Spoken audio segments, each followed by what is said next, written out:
আজ যখন টিউশনি করে আসছিলাম তখন দেখলাম ঋতু সজীব মানে আমার চাচাতো ভাইকে কিস করতেছে। আমি তাদের সামনে গিয়ে বললাম, ছি ঋতু, এগুলো কি করে করতে পারিস, ছি। এইসব বলে আমি তাদের সামনে গিয়ে বললাম, তোরা রিলেশন করিস ঠিক আছে, তোরা বিয়ের আগে কেন এইসব করতেছিস, এইসব ভালো না।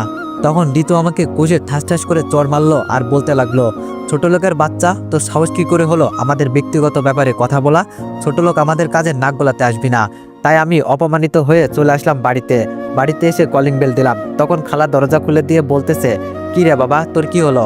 আমি বললাম, না খালা, আমার কিছু হয়নি। আমি রুমে গেলাম, রুমে গিয়ে খাটে শুয়ে ভাবতেছি আজকে আমার সাথে কি হলো। হঠাৎ ঋতু আমার রুমে কেন জানি এসে জামা কাপড় ছিঁড়তে লাগলো আর চিৎকার করতে লাগলো। আমি বললাম, ঋতু, এগুলো কি করছিস? এগুলো করিস না, দয়া করে, সবাই আমাকে খারাপ ভাববে।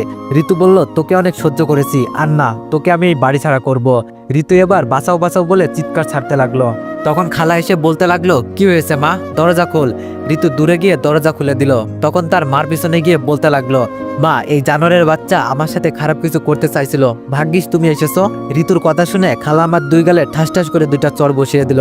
আমি খালার পায়ে ধরে বলতে লাগলাম, খালা বিশ্বাস করো, আমি কিছু করিনি। ঋতু সব মিথ্যা বলতেছে, খালা বিশ্বাস করো। খালা বলল, চুপ, তোকে আমি নিজের ছেলের মতো করে দেখি, আর তুই, ছি, তুই আমার মেয়ের সাথে এই কাজ করলি, বেরিয়ে যা আমার বাসা থেকে।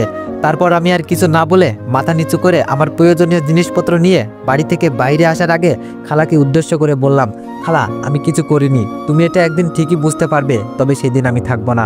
তারপর ঋতুকে বললাম, তোকে আমি নিজের বোনের চোখে দেখতাম, তুই যে কাজ করলি তাতে তোকে আমি কখনোই ক্ষমা করব না। তারপর আমি এইসব বলে বাড়ি থেকে বেরিয়ে আসলাম আর ভাবতে লাগলাম, কোথায় যাব, এখন আমার তো কেউ নেই।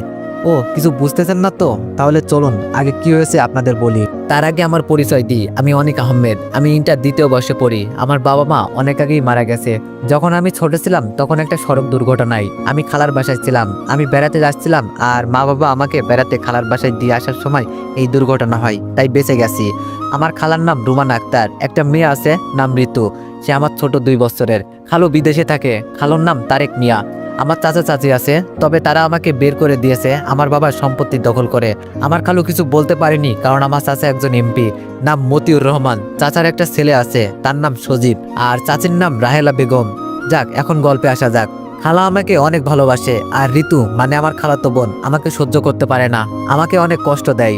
বাসা থেকে বের হয়ে পথে আনমনে হাঁটতেছি আর ভাবতেছি, তখন মনে মনে ভাবলাম কলেজের পাশে একটা ম্যাচে উঠবো, কারণ ওই দিন একটা বাসার নিচে দেখেছিলাম বাসা ভাড়ার সাইনবোর্ড।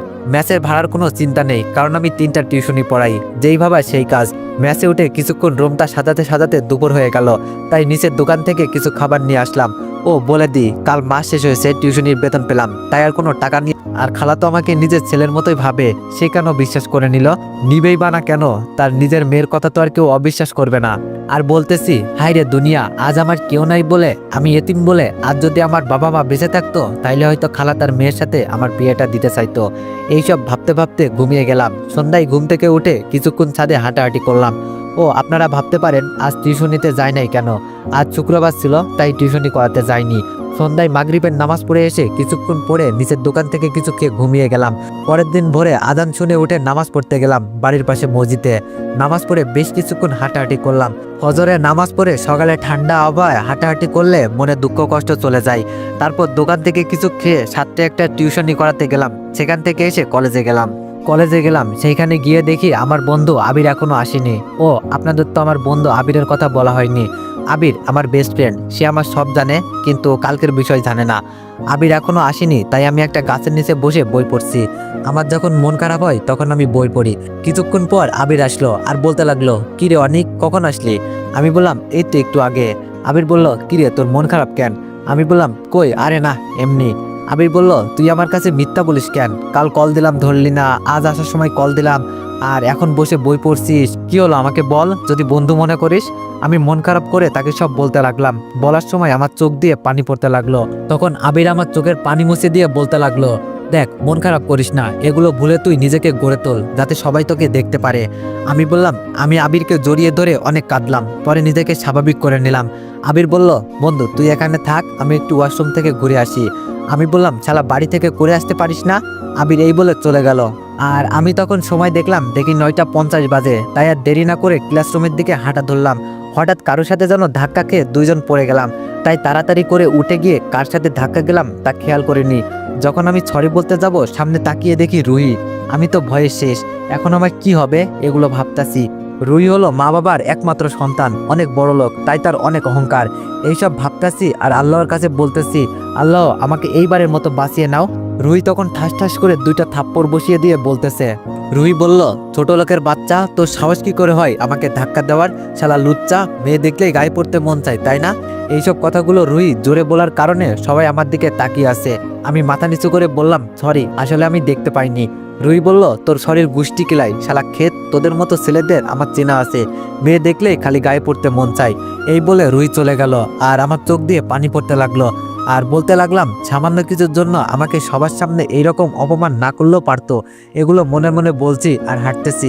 তাই তাড়াতাড়ি চোখের পানি মুছে ক্লাসরুমে গেলাম। ক্লাসরুমে গিয়ে সোজা আবিরের পাশে বসলাম। অন্যদিকে রিমি, রুহির বান্ধবী, বলতে লাগলো, রুহি, তুই ছেলেটাকে শুধু শুধু কথা শুনাইলি, তার কোনো দোষ ছিল না রে। রুহি বলল, তুই চুপ করবি? তোর কেন ওই ছোট লোকের প্রতি দরদ হইতাছে? রিমি বলল, এখানে দরদের কি আছে? দেখ, তুই যেমন মানুষ, সেও একজন মানুষ। শুধু ব্যবধান হলো তুই কোটিপতির মেয়ে আর ছেলেটা গরিব। তাছাড়া দেখ ছেলেটার কত মায়া লাগে। রুহি বলল, দেখ, আমাকে জ্ঞান দিতে আসিস না। ছেলেটাকে আমার একদম সহ্য হয় না, কারণ সে গরিব। আর বললি না ছেলেটাকে কত মায়া লাগে, তাহলে তুই গিয়ে প্রেম কর। রিমি বলল, তোকে বোঝাতে আর পারবো না, তো যা ইচ্ছা তাই কর।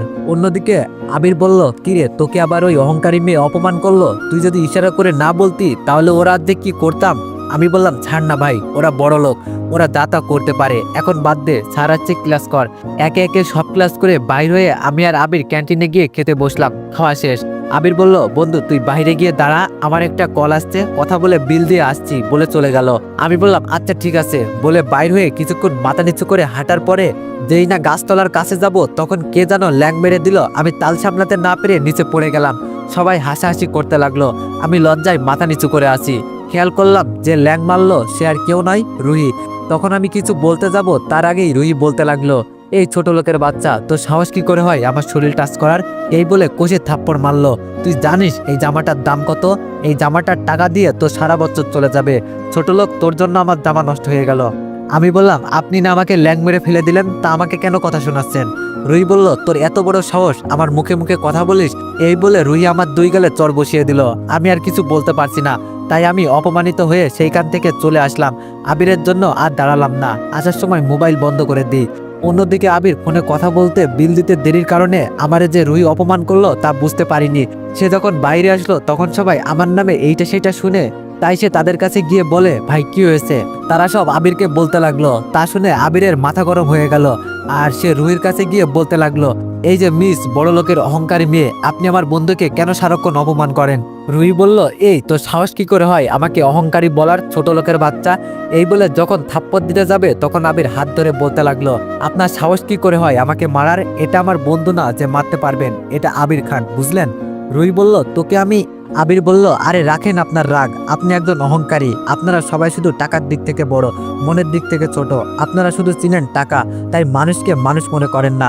জানেন ছেলেটা এতিম, তার কেউ নেই, তারপরেও ছেলেটা কত স্বাভাবিকভাবে হাঁটাচলা করে। সে নিজের পড়াশোনা নিজেই চালায়, তা কখনো খোঁজ নিয়েছেন? এতদিন ধরে তাকে আপনি শুধু অপমান অবহেলা করে যাচ্ছেন। ছেলেটার মনে কত কষ্ট কখনো জানতে চেয়েছিলেন? ও আমি কাকে কি বলছি, আপনাদের কাছে তো সেই মনই নেই যে তাকে বুঝবেন। এই কথা বলে আবির চলে গেল। অন্যদিকে রুহি মাথা নিচু করে সব শুনে চোখের পানি ফেলে বাসায় চলে গেল। ওপর দিকে আমি কলেজ থেকে ম্যাচে ফিরে কতক্ষণ আজকে ও কালকের বিষয় সব ভাবতে লাগলাম। কেন আমার সাথে এমন হয়? আমাকে কেন সবাই অবহেলা অপমান করে? মাঝে মাঝে মনে হয় নিজেকে শেষ করে দিই, তাতে যদি সবাই শান্তি পায়। যদি আত্মহত্যা মহাপাপ না হতো হয়তো তাহলে আরো আগে নিজেকে শেষ করে দিতাম। আবারও ভাবতে লাগলাম, আল্লাহ যা করেন ভালোর জন্যই করেন, হয়তো আজকে দুঃখটা একদিন খুশিতে পরিণত হবে। এইসব ভাবছি তখন কানে শুনলাম জোহরের আজান। তাই আর দেরি না করে গোসল করে নামাজ পড়ে হোটেল থেকে কিছু খেয়ে নিই। মোবাইলটা হাতে নিয়ে খুলতে যাব কিন্তু খুলিনি। অন্যদিকে আবির কল দিয়ে যাচ্ছে কিন্তু মোবাইল বন্ধ পায়। আর আবির মনে মনে ভাবে, ছেলেটা আবার নিজের কিছু করে ফেলে নাই তো? তাড়াহুড়োতে তার বাসার ঠিকানা নিতে ভুলে গিয়েছে, নাইলে এখন যেতে পারতাম। এইদিকে আমি কিছুক্ষণ আরাম করতে লাগলাম আর ভাবতেছি কিছুদিন কলেজে যাব না। আর 3 মাস পর ফাইনাল এক্সাম, আবার পরে কলেজ মিস করা যাবে না, তাই এখন কয়দিন কলেজে যাব না। এইসব ভাবতে ভাবতে 3টা বেজে গেল। তাই কি ভেবে মোবাইলটা খোলাতেই দেখলাম আবিরের 100+ কল। এটা দেখেই আমি অবাক। আবির আবার কেন ফোন দিল, এগুলো ভাবতে ভাবতে আবির আবার কল দিল। আমি দেরি না করে কল ধরলাম, সাথে সাথে আবির বলতে লাগলো, এই তোর মোবাইল বন্ধ কেন ছিল? এই তুই কোথায়? তোর কিছু হলো না তো? নিজের কিছু করে ফেলিস নাই তো? তোর ঠিকানা দে। আমি বললাম, আরে আবির শান্ত হবি তো, এত প্রশ্ন একসাথে করলে কিভাবে উত্তর দিব? একটা একটা করে প্রশ্ন কর। আর তুই এগুলো কি আবল তাবল বলছিস? আমি একদম ঠিক আছি, আমার মোবাইলে চার্জ ছিল না তাই বন্ধ হয়ে গেছে, আর চার্জে দিয়ে ঘুমিয়ে গিয়েছিলাম, আমার কিছু হয়নি, আমি ঠিক আছি। মিথ্যা বললাম, কারণ তা না হলে সে এটা সেটা জিজ্ঞেস করবে। আবির বলল, এই আমি কিছু শুনতে চাই না, তুই এখনই আমার বাসার ঠিকানা দে, আমি এখন যাব তোর কাছে। আমি বললাম, আচ্ছা ঠিকানা নে, আর এখন আসা লাগবে না, আমি এখন টিউশনি করাতে যাব। আবির বলল, আচ্ছা ঠিক আছে, বাই, আল্লাহ হাফেজ। আমি কল কেটে ফ্রেশ হয়ে টিউশনি পড়াতে গেলাম। সেখানে 4:30 পর্যন্ত টিউশনি পড়িয়ে চলে আসলাম মসজিদে, যেখানে আসরের নামাজ পড়িয়ে আরেকটা টিউশনিতে গেলাম। সেখানে সন্ধ্যা পর্যন্ত পড়িয়ে মাগরিবের নামাজ পড়ে ম্যাচে এসে পড়তে লাগলাম। মনে মনে বললাম, আজ আর ডিনার করতে হবে না, কারণ টিউশনিতে যে নাস্তা দিয়েছে তা দিয়ে আমার পেট ভরে গেছে। আর কিছুক্ষণ পরে ঘুমিয়ে গেলাম। অন্যদিকে রাতের বেলায় রুই শুয়ে শুয়ে আবিরের বলা কথাগুলো ভাবতেছে আর বলতেছে, আসলে আমি টাকার অহংকারে মানুষকে মানুষ মনে করছি না। চি রুই চি, তুই অনেক অহংকারী হয়ে গিয়েছিস, তোর অহংকারের জন্য একজন এতিমকে অবহেলা অপমান কষ্ট দিয়ে গেছিস। চি, তুই অনেক খারাপ। রুই নিজে নিজে বলতে লাগলো, কাল গিয়ে অনেককে সরি বলে দিব আর ফ্রেন্ড বানিয়ে নিব, যাতে কেউ কষ্ট দিতে না পারে। সকালে ফজরের আজান শুনে উঠে গেলাম, তারপর মসজিদের নামাজ পড়ে বাজারে গিয়ে রান্না করার জন্য যা যা লাগে সব নিয়ে আসলাম। আগেই বলে দিই, ক্লাস 10ম শ্রেণীতে যখন ছিলাম তখন খালা আমার ভালোর জন্যই ম্যাচ ঠিক করে সেইখানে পাঠিয়ে দিয়েছিল, কারণ ঋতু আমাকে দেখতে পারতো না। তারপর কিছু রান্না করে খেয়ে একটু বসেছিলাম, তখন আমার মোবাইলটা বেজে উঠলো। মোবাইল হাতে নিয়েই দেখি আবির কল দিয়েছে। কল ধরে বলতে লাগলাম, আসসালামু আলাইকুম, কেমন আছিস আবির? কল কেন দিয়েছিস? আবির বলল, ওয়ালাইকুম আসসালাম, আলহামদুলিল্লাহ, তুই কেমন আছিস? আর কলেজে আসবি না?